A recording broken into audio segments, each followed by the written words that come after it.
Tawagin na lamang ninyo ako sa pangalang Marco at nais ko lang sanang ibahagi itong naging karanasan ko nung minsan akong pauwi sa aming bahay. Hindi ko na lamang babanggitin kung saan banda ito sa Kabisayaan, pero nasa gawing kanluran po ito at nangyari taong 2011. Dahil pista sa kabilang baryo at merong perya, nagpasya nga akong pumunta roon. Ilang ulit ko pang pinilit yung aking kapatid na sumama, ngunit ang sabi po nito ay ayaw raw talaga niya. Inalok ko pa nga siya na ililibre ko siya ng pagkain doon, pero talagang tumanggi ito. Dagdag pa niya ako na lang daw yung umalis dahil talagang natatakot daw siya. Tinanong ko pa nga siya kung ano nga bang rason ng kanyang takot, pero ang sabi po nito ay tsaka na lamang daw niya sasabihin kapag nakauwi na ako, lalo at hindi naman daw ako naniniwala sa kanyang rason. Mapilit po akong tao, kaya hindi ko nga siya tinantanan hanggang sa magsalita na nga ito. Ang sabi pa nito, may gumagalang yanggaw raw sa kabilang baryo. Bali ang baryo pong yon ay madadaanan ko kapag pupunta ako sa isa pang baryo na merong pista at perya. Saglit nga akong natigilan dahil sa kanyang sinabi.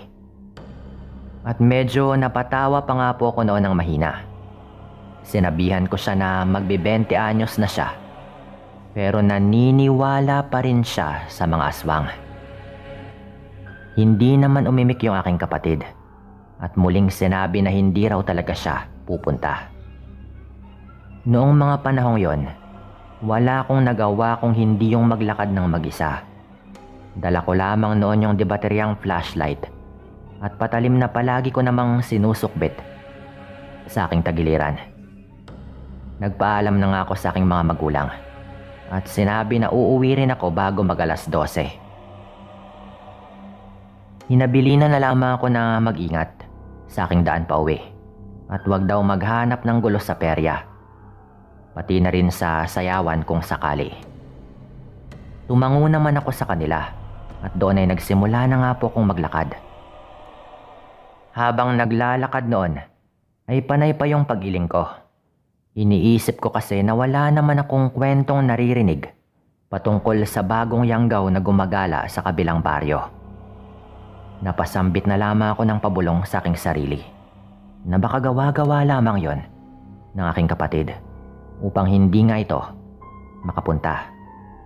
Batid ko rin kasi na taong bahay itong kapatid ko at malamang sa malamang ay umandar na naman ang kanyang katamaran. Ipinagpatuloy ko yung aking paglalakad at sinantabi yung isipin patungkol sa bagong yanggaw. Habang naglalakad noon ay may mangilan-ngilan akong taong nakasabay at patungo rin sa kabilang baryo. Naging panay po yung kwentuhan namin ng isang lalaki noon na sa aking pagkakatansya ay nasa 40 anyos na rin. Nagtanong nga po ako sa kanya noon kung narinig na rin ba niya ang patungkol doon sa kwento ng aswang sa kabilang baryo. Pero napailing na lang po ito at ang sabi ng lalaki ay wala siyang naririnig na kwento patungkol sa bagong yanggaw na gumagala. Pero kung sakali raw na makasagupa ko yon, kinakailangan kong mag-ingat dahil mas agresibo raw yung mga yon kung ikukumpara sa mga aswang na matagal nang nahawaan. Kung baga raw, talagang sabik pa sila sa sariwang karne. Nagpasalamat naman ako dito at dahil medyo mabagal nga siya sa kanyang paglalakad, ay nagpaalam na lang akong mauuna.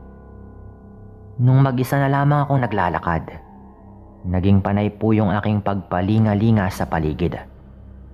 Parang nanood talaga sa isipan ko yung sinabi ng lalaki at iniisip ko na kailangan kong maghanda kung sakali mang totoo yung kuwento sa akin ng aking kapatid. Pagdating ko sa kabilang baryo, minadali ko nga yung aking mga hakbang. Hindi ko na rin nagawa pang lumingon dahil baka sinusundan ako ng kung anumang nilalang. Medyo napapraning na rin po ako noon dahil maliban sa mag-isa lang akong naglalakad, may naririnig pa akong mahihinang paghuni ng ibong tikling sa paligid. May mga nakapagsabi kasi sa akin na paminsan-minsan daw ay ginagaya ng aswang yung tunog ng ganong ibon. Hindi ko nga lang po alam kung alam ba ninyo yung ganong ibon. Lalo ko pang binilisan yung aking paglalakad at sa kabutihang palad ay nakarating ako sa baryong merong pista nang hindi naman ako hinaharangan ng yanggaw o kung anumang nilalang. Napabuntong hininga na lang po ako noon at agad na dumiretso sa perya upang tumaya. Kalagitnaan ako ng aking pagtataya noon nang makarinig naman ako ng kwento sa aking katabi at sa kanyang kasama. Sinabi nito na meron umanong natagpuang bangkay sa kabilang baryo. Natuyong-tuyo na raw ito dahil wala ng dugo. Wakwak rin daw yung tiyan ng bangkay at wala na rin daw mga lamang loob. Agad namang nagkomento yung isa nilang kasama na totoo nga raw yung kwento patungkol sa yanggaw. Napalunok ako noon ng aking laway at sa hindi ko inaasahan ay nakaramdam ako ng takot. Kaya para maiwasan kong makarinig ng kanilang pagkukwentuhan, napagpasyahan kong lumipat na lamang ng pwesto. Kinilabutan kasi ako noon kahit pa na hindi naman ako gaanong naniniwala sa mga katulad ng ganong kwento. Tumagal ng halos 3 oras pa ako sa perya at hindi ko na nagawa pang pumasok sa sayawan dahil iniisip ko na kailangan ko nang makauwi bago mag-alas 12. Kahit na hindi ko kasi aminin ay nangangamba na rin ako na baka harangan nga ako sa daan ng sinasabi nilang yanggaw. Nagmadali akong umalis noon sa perya at dire-diretso ako sa aking paglalakad. Sa mga unang minuto ng paglalakad ko ay meron pa akong mga nakakasabay pero hindi ko sila pinapansin. Inaasahan ko noon na may makakasabay nga akong pauwi na talagang hanggang sa baryo namin. Subalit pagkarating namin sa daanan kung saan merong palis na kalsada ay bigla nga pong lumiko yung mga nakasabay ko doon. Nanlamig yung batok ko dahil mag-isa na lang ulit akong naglalakad. Upang ihanda yung aking sarili, hinugot ko yung patalim na nasa tagiliran ko. Hinawakan ko yun ng mahigpit at wala akong naging pakialam kung meron mang makakita sa akin na may hawak akong ganon. Bahala na kung ano man yung kanilang isipin. Kailangan kong ihanda yung sarili ko. Bulong ko pa nga po noon sa aking sarili. Ipinagpatuloy ko yung aking paglalakad hanggang sa may napansin nga akong parang kumakalos ko sa aking likuran. Iniisip ko noon na baka dahil lamang yon sa mga dahong aking naaapakan, kaya hindi ko na nga po nilingon yon. Noong nakalayo na nga ako sa perya, doon ay mas lalong nanlamig yung bato ko. Maliban kasi sa kaluskos na parang nakasunod sa akin, ay muli kong naririnig yung paghuni ng ibon na parang nasa ibabaw lamang ng ulo ko. Inilawan ko pa nga yung bandang uluhan ko, pero wala naman akong nakikita. Dahil unti-unti nga akong binabalot ng takot, mas lalo kong binilisan yung aking paglalakad. Napalunok na lang ako ng laway ko noon nang makita kong malapit na pala ako sa punong mangga. Bali yung punong yon ay hindi naman po gaanong matayog. Habang papalapit ako ng papalapit doon, ay meron akong napapansin. Parang yumuyog-yog yung mga sanga, kahit hindi naman mahangin noong mga panahong yon. Dulot ng aking pagtataka, itinoon ko nga yung liwanag ng aking dalang ilaw doon. Pero wala naman akong nakita. Inakala ko noon na baka may dumapong ibon lamang at agad ding umalis. Bunsod po nun, ipinagpatuloy ko yung aking paglalakad hanggang sa tumapat na nga ako sa punong yon. Saktong nasa may tapat na nga ako ng punong yon nang makarinig ulit ako ng huni ng ibon na talagang kakaiba. Alam kong naroroon po ito sa puno, kaya't inilawan ko po muli yun.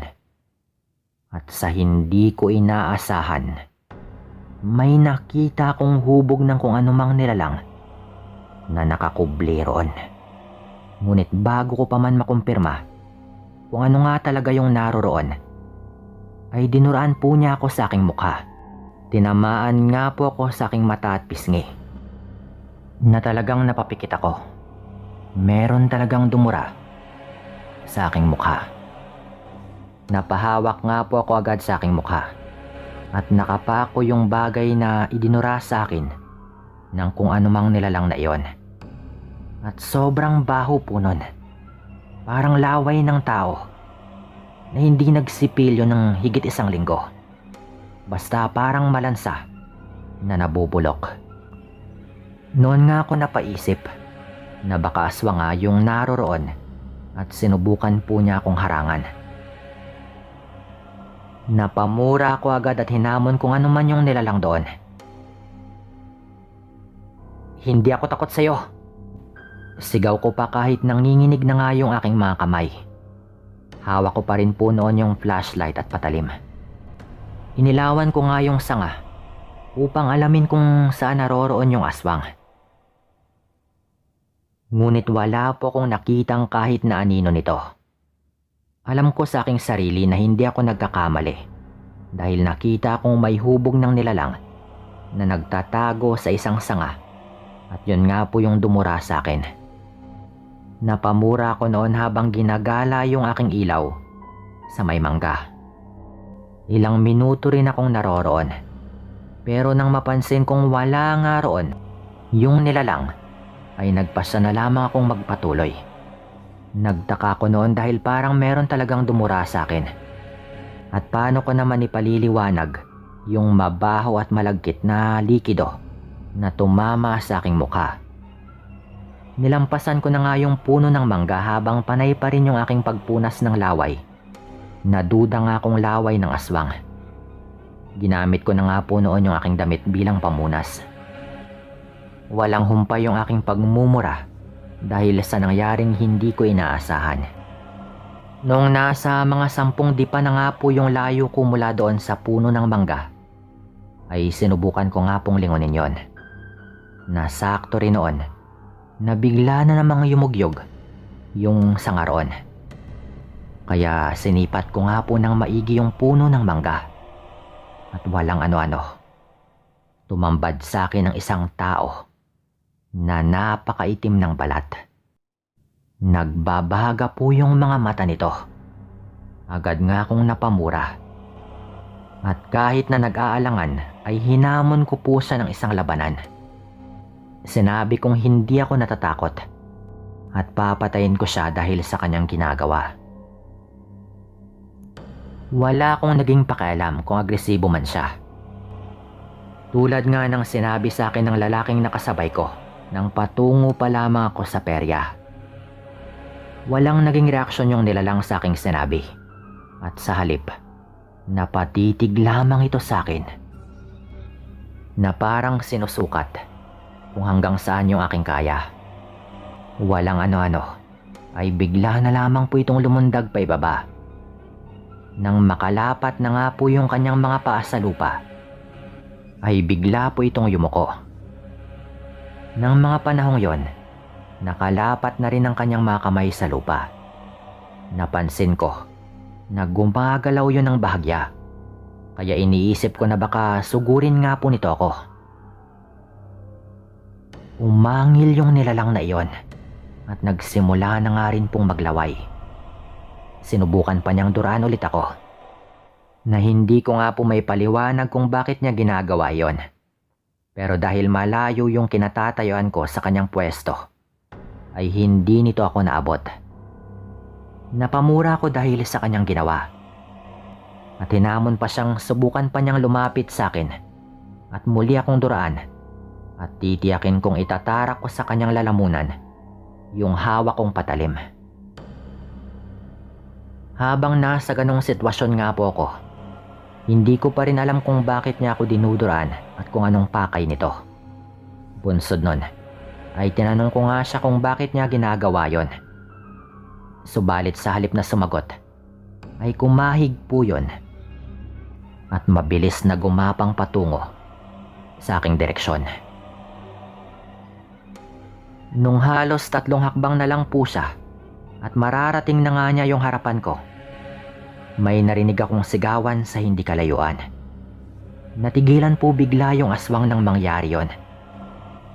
At agarang napalingon sa bahagi kung saan nagmumula yung mga ingay. At doon ay nakita ko rin na merong mga taong naglalakad.